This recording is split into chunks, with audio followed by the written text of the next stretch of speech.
दिल्ली विश्वविद्यालय में कल एकेडमिक काउंसिल की मीटिंग है और इस बार फिर से इस एकेडमिक काउंसिल की मीटिंग में सिलेबस का मुद्दा गरमाया हुआ है। इस बार ये सिलेबस का मुद्दा जो गरमाया हुआ है ये लॉ फैकल्टी का मुद्दा है। एलएलबी फर्स्ट ईयर में जो बेसिक लॉ पढ़ाया जाता था, जो बेसिक कानून पढ़ाया जाता था, उसको रिप्लेस किया जा रहा है मनुस्मृति से।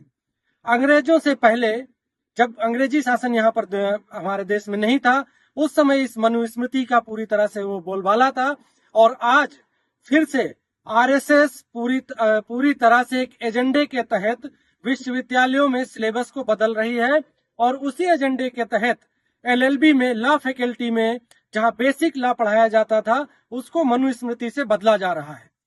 इसके अलावा अगर हम इतिहास में या राजनीति विज्ञान में या और संस्कृत में या अन्य सब्जेक्ट में जाकर देखते हैं तो जो हमारे इंडियन फिलोसफर्स रहे हैं उनके बारे में पढ़ाया जाता रहा है, लेकिन अचानक से ये क्यों हो रहा है? ये सिर्फ इसलिए हो रहा है क्योंकि आरएसएस अपने नागपुरी एजेंडे को इस जो हमारा वर्तमान शिक्षा का मॉडल है, जो वर्तमान एजुकेशन मॉडल है, उसमें पूरी तरह से इम्प्लीमेंट करना चाहता है।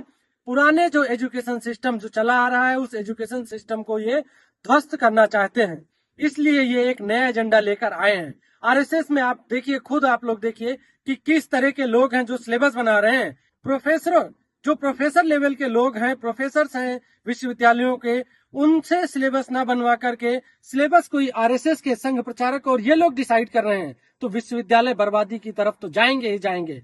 हम कल जो एकेडमिक काउंसिल में ये जो लॉ फैकल्टी का सिलेबस चेंज का मुद्दा है, हम इसका पूरी तरह से विरोध करते हैं कि मनुस्मृति को बिल्कुल भी इसमें शामिल नहीं किया जाना चाहिए।